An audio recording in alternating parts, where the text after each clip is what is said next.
તો હાય મિત્રો, જેમ કે અમે તમને કીધું હતું કે આજે અમે રામેન બનાવશું, તો અમે હમણાં એ જ બનાવી રહ્યા છે. તો ચાલો તમને બતાડો. તો મિત્રો, અમે પોપકોર્ન તો બની ગયેલા હતા. હવે મેં તમને પહેલા કીધેલું કે અમે રામેન બી બનાવશું, તો ચાલો બનાવીએ. તો પહેલા આ મેં તોડી દીધેલું હતું, તો હવે આને તોડી દઈએ આપણે. હવે તોડીને પછી અંદર મૂકી દેશું. હવે પહેલા તો આની અંદર આ બે મસાલા આવે છે. જો ગાઈસ, આ બે મસાલા, એક તીખું ને એક આ છે કિમચી સીઝનિંગ, અને આ છે વેજીટેબલ્સ, અને આ છે આની અંદરના નૂડલ્સ.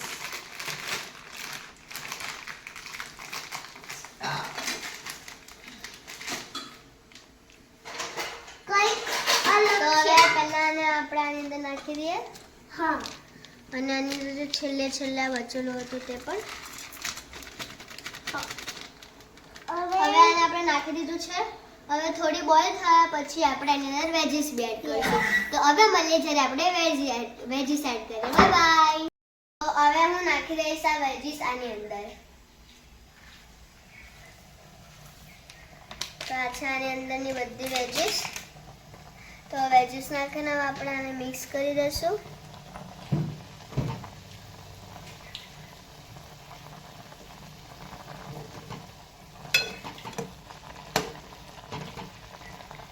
હવે મિક્સ કર્યા પછી આને આપણે બોઇલ થવા દઈશું, અને મળીએ હવે બોઇલ થયા પછી. Bye bye.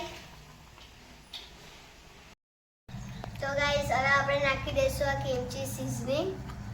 બહુ તીખું આવે ગાઈસ. હા ગાઈસ,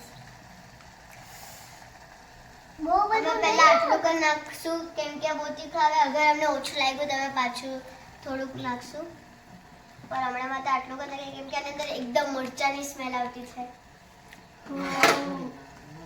હવે આપણે મિક્સ કરશું. આવું આવે. હવે આને આપણે મિક્સ કરી દઈએ. ये तो लाल ही नहीं हुआ.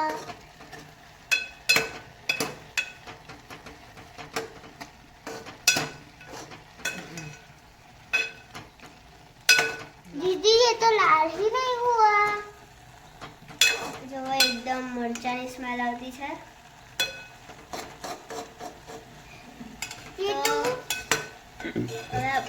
બનતું છે.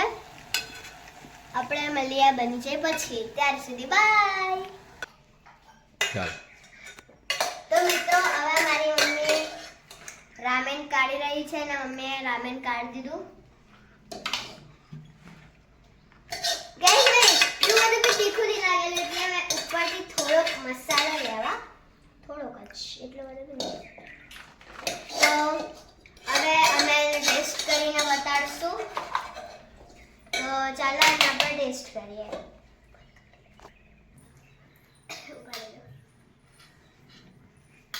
3, 2, 1 સ્ટાર્ટ. તો ગાઈઝ, હવે મેં ખાવા જવાની છું, તો જોઈએ કેવું લાગે. बहुत टेस्टी है, बहुत टेस्टी है गाइस. तो गाइस, તીખું બી એટલું જ છે, અને મસ્ત બી લાગતું છે. એટલે એમ તો તીખું છે, બટ સારું લાગતું છે. ખાઈ શકો છો તમે આને. તો કોને કોને ખાવાનું મન થતું છે કોમેન્ટ કરજો, અને અગર તમને આ અમારો વિડીયો ગમ્યો હોય તો એને લાઈક કરજો, શેર કરજો અને સબસ્ક્રાઇબ કરજો. મળીએ અગલા વિડીયોમાં.